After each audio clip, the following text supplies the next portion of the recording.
CTV News with Carlyle Fiset. Good evening. Thanks for joining us. We begin tonight with an OPP investigation into a series of 4 sexual assaults from 1997. According to police, the man who committed those assaults has been living in BC, where he was arrested over the weekend. With more on how they identified their suspect almost 30 years later, here's Brian Bicknell. In the 1990s, Jason Timothy Davidson was a young man living in southwestern Ontario. Now, nearly 3 decades later, the 52-year-old has been arrested in BC, where he currently resides, accused in a series of violent sexual assaults that took place over 5 months in 1997 around Sarnia and Chatham, Ontario. I can tell you that he was not part of the investigation until we identified him through investigative techniques. At the time, all 4 victims came forward to police. For 28 years, our teams have worked extremely hard to identify the accused by re-examining evidence, following up on more than 450 tips. Police say over the years, 2 of the cases were linked using DNA analysis. Then in January of 2024, with advancements in DNA technology, all 4 assaults were connected to the same individual. That was the turning point. From there, our team utilized investigative genetic genealogy. This past Sunday, Davidson was arrested in Campbell River, BC, before being transferred back to Ontario. After 28 long years of enduring, the suffering that they've had to go through, I can't even begin to imagine. But being able to tell them that we got him was a very big moment. Davidson now facing a slew of charges related to sexual assault and kidnapping. This past June, Ontario's Information and Privacy Commissioner released guardrails for police use of investigative genetic genealogy. The IPC saying while it is a powerful tool for solving serious crimes, there are concerns regarding privacy and human rights. The police do work with companies in order to be able to access information that is voluntarily and consent has been provided by the people signing up for individual companies. Davidson was scheduled to appear in a Chatham, Ontario court Wednesday. Brian Bicknell, CTV News. The Hamilton Road Business Improvement Association held its annual general meeting tonight, a week after revealing the organization's executive director fell for a phishing scam this summer. According to officials at tonight's meeting, online scammers were able to get into the BIA's bank account, stealing $125,000. Members say they've found ways to cut back, maintaining services with the money they still have. They also say the BIA has switched financial institutions and is looking into better ways to protect against future scams. Officials previously told CTV News only $14,000 had been recovered. We've taken all the steps that we should. We're not done. We're going to continue to look into it because it is monies that should be going to the Hamilton Road area. And so we are considering getting further legal direction to see if there's any other avenues we can follow to maybe recover some other funds. There are calls for City Hall to implement a whistleblower protection policy after a former employee was fired just weeks after receiving confirmation she had been harassed by the city's Director of Housing Stability Services. With the latest on that, here's Daryl Newcomb. When they do come forward, they expect to see a result. Former London City Councillor Megan Walker has also been a vocal advocate for women who face harassment. She found it troubling to watch this week's news story about harassment in City Hall's Housing Stability Services Department. Absolutely outrageous that all of these years later, we continue to talk about an issue that the city is actually legislated to take care of. In June, a human rights investigation concluded that Kate Green had experienced, quote, disrespectful, harassing, and discriminatory conduct from Director of Housing Stability Services Craig Cooper. In September, she was fired without cause, but refused to accept salary continuation and a lump sum payment of $5,000 in general damages because that agreement included a non-disparagement clause. It's very concerning to me that a municipality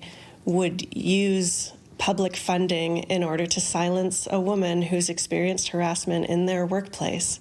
It doesn't do anything to solve the problem. Current and former City of London employees have subsequently contacted CTV News. They've anonymously recounted their experiences in several city departments and with various supervisors. Quote, "My experience in bringing forward issues to managers' HR with the expectation issues could be resolved, it would backfire." Another writes, "OMG, we need a whistleblower policy." That feedback prompted me to start contacting members of City Council about the potential of a whistleblower policy at City Hall, only to learn that they had received a memo from City Manager Sandra Daters-Beer about how to respond to media inquiries. The email advises councillors, quote, "I would respectfully ask that you refer any media inquiries to our communications department or respond with a standard statement. We are not in a position to comment on any personnel matter." So CTV asked for an interview with Civic Administration, but instead received a statement that, quote, "Protections for individuals who raise concerns are built into the city's respectful workplace policy and code of ethics, which outline expectations for conduct and prohibit any form of reprisal." It goes on to state that those policies and the Occupational Health and Safety Act are a framework with safeguards related to reprisal and confidentiality. However, Walker believes the city must go further. Everything we can adopt is going to be helpful, including a whistleblower policy. The city needs to get on with understanding the detrimental impact of workplace harassment on its own employees. Municipalities including Toronto, Hamilton, and Cambridge have so-called whistleblower policies that are intended to protect employees who report serious wrongdoing from job-related reprisals. Walker believes fear of retribution is a leading reason why harassment can go unreported. It's very real, and it does contribute to a culture of silence. Craig Cooper has not responded to an interview request. Daryl Newcomb, CTV News. The sentencing hearing for former Woodstock Mayor Trevor Birch was adjourned today while his lawyer weighs a mistrial application or an appeal for sexual assault convictions. Birch was convicted back in January for sexual assault against a woman he was in a romantic relationship with. Since then, his lawyer was disbarred. Birch has a new lawyer now who says they need more time to review the case. He's also dealing with a separate sexual assault case involving a different woman. A mistrial was declared there around the same time he was convicted of impaired driving. The fifth and final person charged in connection to a murder case where the victim's body was found in a barrel pleaded guilty to manslaughter today. With more from the London courthouse, here's Nick Paparella. It was a horrific discovery in July of 2020 when the badly beaten body of 59-year-old Grant Norton was found stuffed in a white plastic barrel along the Thames River near Adelaide Street. The court heard how Norton, a known drug dealer with ties to the mob in Hamilton, was lured to a home off Adelaide by people who intended to tie him up, beat him, and rob him of a large amount of cash. Initially facing a charge of first-degree murder, 33-year-old Wesley Peters, the final person charged in the case, pled guilty in court to the lesser and included offense of manslaughter. His trial was expected to get underway in January. In the agreed statement of facts, the court heard that while in custody, Peters wanted to confess. "I need to clear my conscience. I can't live with this anymore." It goes on to say that during the beating that Norton endured for hours, Peters pistol whipped him. Mr. Peters continued to assault Mr. Norton with a weapon. A post-mortem concluded that Norton died from blunt force trauma to the head and 2 stab wounds to the chest. Peters said he was taking orders from the so-called ringleader in the killing, Ashley Bourget. Also known as Big Ashley, she has already been convicted of first-degree murder in the death of Norton and is still awaiting sentencing. The court heard that he was told to get rid of that piece of for drug money. 3 others have already been sentenced for their part in the murder. In a joint submission, the Crown and the defense are asking that Peters receive an 18-year prison sentence, with credit for time already served. Justice Bruce Thomas is expected to hand down his decision on February 6th. Nick Paparella, CTV News. Workers at the CAMI assembly plant in Ingersoll rallied today, the first of 3 straight days of demonstrations outside their shuttered workplace. They're doing so as the president of GM Canada calls for patience. With the latest, here's Sean Irvin. Idled GM CAMI workers frame a Canadian flag to be signed. The flag is part of a 3-day rally directly in front of the plant. It has been a week since General Motors pulled the plug on the BrightDrop EV delivery van made here. Its 1,200 workers are demanding to be heard. Just let GM and the governments know that we're still here, we're still kicking, and that we need a vehicle and we're not going away quietly. Over the last decade, CAMI has been hit hard by the ups and downs of the auto industry, from periods of mandatory overtime to a long strike. But the outright cancellation is still sinking in. This all came as a shock. It's really hard to stay positive, and then now this was pulled out from underneath us. You can't plan your future at all, and it's tough. And like we said, it's day by day. We just hope for good news. As union members continue to fight for the future of this plant, its leadership has made a clear statement to General Motors. The union says if just one piece of equipment leaves this plant for another GM facility, they will sit in. Yeah, we let them know if they move any equipment out whatsoever, we'll be taking the plant over. So far it's been a week, nothing's left the plant. They've asked for a few parts. We've said no. The union pledge came moments before the president of GM Canada issued a statement reiterating that CAMI is being assessed for future opportunities. GM is also calling for employees to work with them and give the company time to determine a path forward alongside both levels of government. The union says it is willing to do just that. Still, the fear of the worst-case scenario lingers. Do you fear that General Motors could put the padlocks on here? Yeah, 100%. I do think they could. I think it'd be very short-sighted of them. Trump's in power for 4 years. Who knows what the next government will do, but we want everyone to know very clearly that we're not going anywhere. I don't think it's going to happen. I think, no, I truly believe that we will get through this and we will get another vehicle. But even in that best-case scenario, the union estimates retooling could take up to 18 months. In Ingersoll, Sean Irvin, CTV News. Jamaican officials say the island nation is now in recovery mode. Hurricane Melissa has moved on, leaving a trail of destruction and is blamed for dozens of deaths across several Caribbean nations. As Alison Hurst reports, many Canadians have connections there, and for them, it's been a stressful week.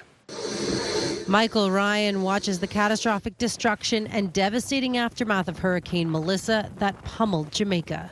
It's terrible. It's terrible. Crazy, crazy, crazy. I've never seen nothing like that. Ryan's niece lives in Kingston, which was spared the worst of it. But he says it's hard to see what happened to the places he used to call home. And I see what's going on in Old Harbour Bay. Those are my kids' playground, down at those places. You know, I used to go to the beach with my mom to sell fish and buy fish. And when I see what's happening to Old Harbour Bay, it shook me up. Tyrone Hamilton says he's been trying to reach his son and daughter, but so far nothing is getting through. Very anxious and worried. Videos sent to him from his sister show the airport near his home destroyed and a street turned into a river. I really can recognize it just flatten out, just like the house top all flatten out, you know. So everybody house top leaking, so no aid there right now. The Jamaican Prime Minister has declared the entire country a state of disaster, with homes submerged in water, others completely ripped apart, and infrastructure down. Folks in Little Jamaica are directly connected to people in Jamaica. Relatives, families, friends, loved ones. I mean, it's really hard, and it's nerve-wracking and it's scary. Alison Hurst, CTV News, Toronto. To Game 5 of the World Series, the Blue Jays were trying to take back a series lead, and they got off to a historic start.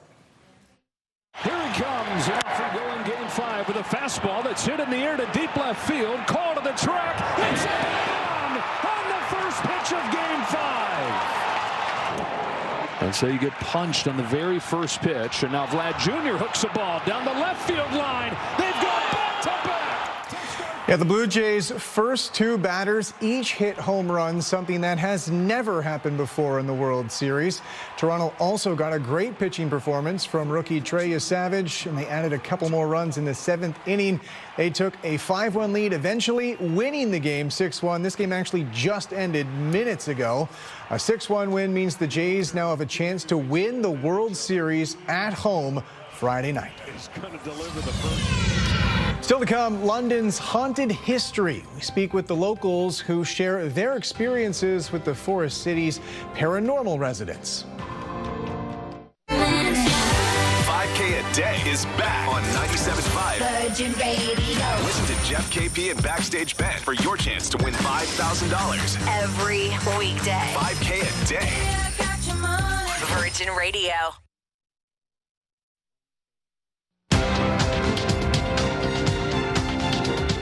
Canada's main stock index was down on account of broad-based losses. The TSX lost more than 270 points. In New York, the Dow fell 74. The Nasdaq was up 130. The Canadian dollar climbed more than 1/5 of a cent. On commodities, gold is back over the $4,000 an ounce mark. Oil was up 33 cents a barrel. The Bank of Canada cut its key interest rate today, a second consecutive cut, bringing it down to 2.25%. Policymakers say the decision to lower the rate was taken because of ongoing economic weakness amid an expectation that inflation will remain around their 2% target.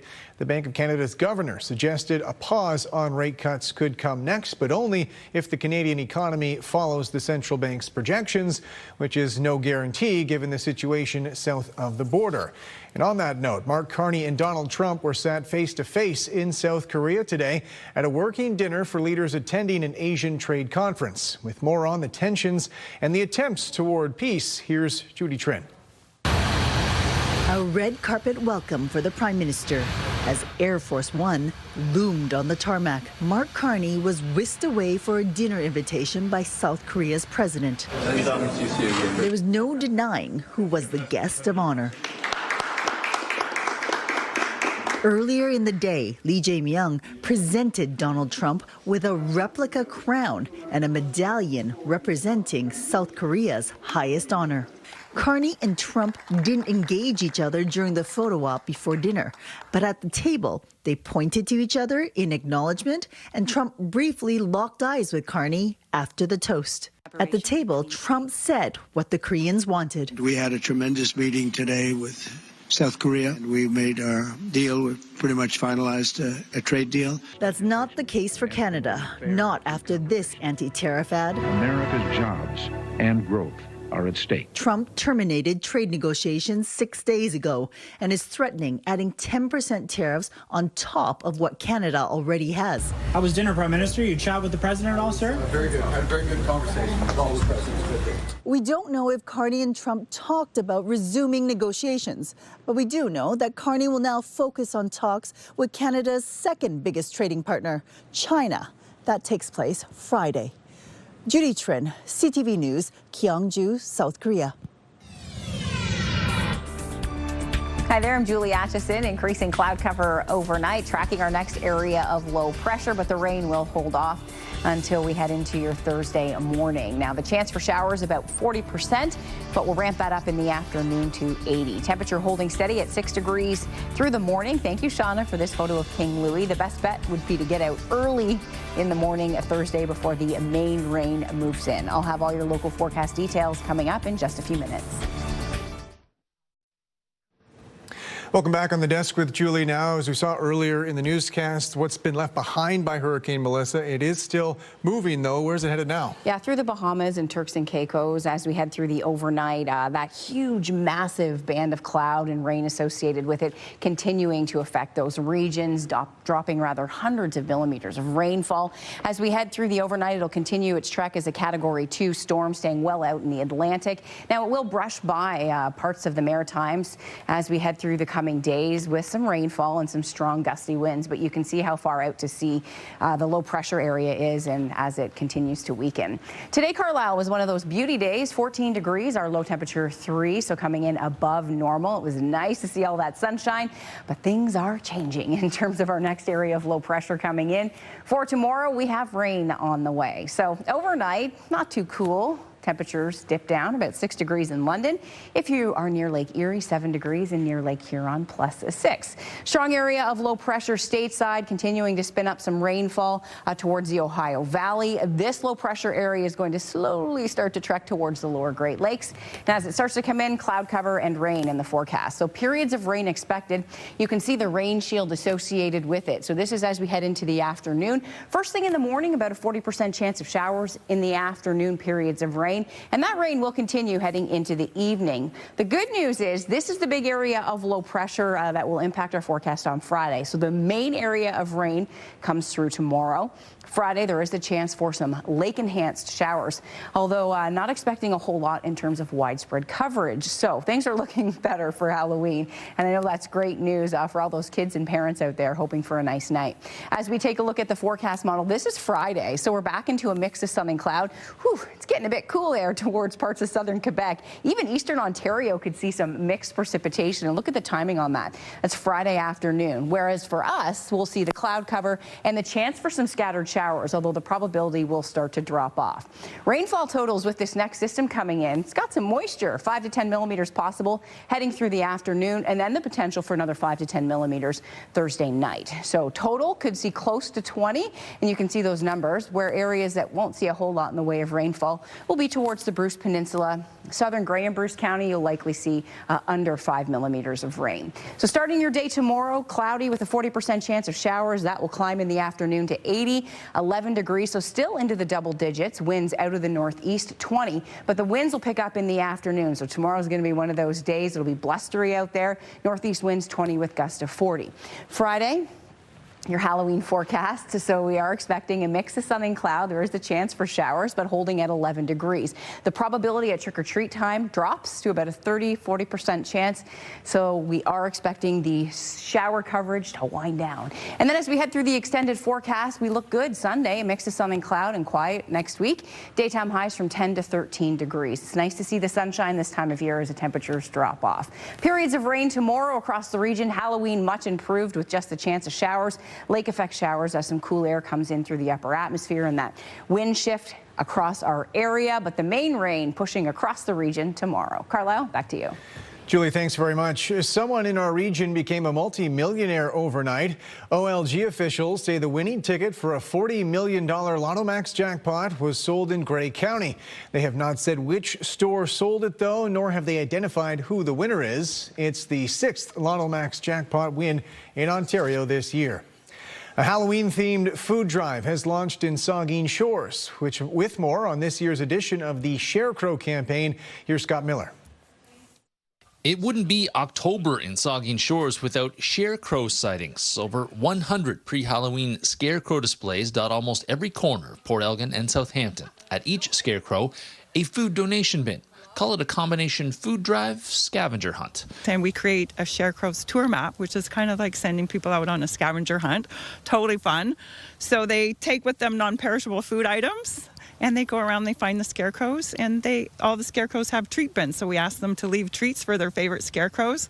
And then we collect all that food and share it with our 4 food banks that we support in our community. Last year, the Chantry Island Shambets, a local nonprofit community organization, collected over 4 tons of food and $10,000 in donations during their Scarecrow food drive, which runs until November 1st. We don't just feed people with this food drive, we're also feeding community spirit, creativity, and inspiring change. So it's a fun way to tackle a very serious problem. Hidden hunger exists, and this is a way that families can get involved in a creative way, and what a wonderful way to teach our kids something. Pawchuk says the food collected helps fill a pretty big void in giving between Thanksgiving and Christmas. Our breakfast programs have now grown into breakfast and lunch programs at our schools, And yeah, it's just continuing to rise. We're now looking at 1 in 4 Canadians, which is our community too, are in some way feeling food insecurities. This is year 6 for the Scarecrow food drive. Pauchuk really wants other communities to jump on board and help their food banks as well with their own version of the Scarecrow campaign. So we've kind of like an event in a box ready to go for service clubs and nonprofits to host. So this year we have Kincardine is hosting a Scarecrows, as is Wasaga Beach and the City of Welland. So we're excited to have them as Scarecrow family members and hopefully inspiring a lot of other service clubs to step up and play with us next year. In Southampton, Scott Miller, CTV News.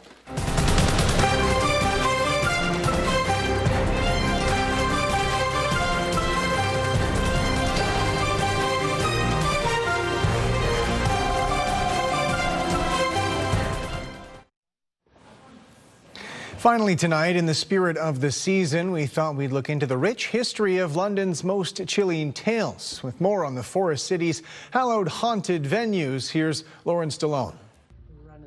The spooky season is officially upon us, and whether you choose to believe it or not, London has a couple of haunted historical spots of its own. Of course we have ghosts. One of the city's most famous ghosts can be seen here at the Grand Theatre, lurking in the shadows. It's often seen that a figure in a top hat will be claiming a seat in the theater. Theater goers say the figure is believed to be Ambrose J. Small, the original owner of the theater, who mysteriously disappeared in 1919. They say Small's ghost often makes his presence known, something Brianne Ritchie knows all too well. I'm preparing for my entrance backstage, and I looked into a quick change mirror. There was a reflection of a person behind me in the mirror. Top hat, mustache. Ritchie says visitors to the theater have nothing to worry about if they come face to face with Small. But just south of London, experts say you might encounter ghosts that aren't as welcoming. The noises that the place makes, you'd be pretty certain that there's somebody else in there with you. The former St. Thomas Psychiatric Hospital is said to be haunted, with some believing the spirits of former patients remain. It sounds like doors are opening and closing all through the night. Local ghost enthusiast Joe O'Neill says he believes Eldon House is the oldest and most haunted place in the city. The house was home to the Harris family, who occupied it until 1961. Sarah Harris was being courted by an army officer, and he didn't show up at a party, and then he shows up at a party and then just disappears, and they found his body the next day up on the Thames River. O'Neill says it is believed the lieutenant's watch froze at the last time anybody had seen him alive. But his spirit still haunts the halls. So the next time you're seeing a matinee at the Grand Theatre, on a drive through St. Thomas, or enjoying afternoon tea at Eldon House, take a moment to stop and observe what's around you. But always remember, you're never really alone. Lauren Stallone, CTV News. And that's it for us. Thanks for watching. For all of us at CTV News London, I'm Carlyle Fiset. Have a good night.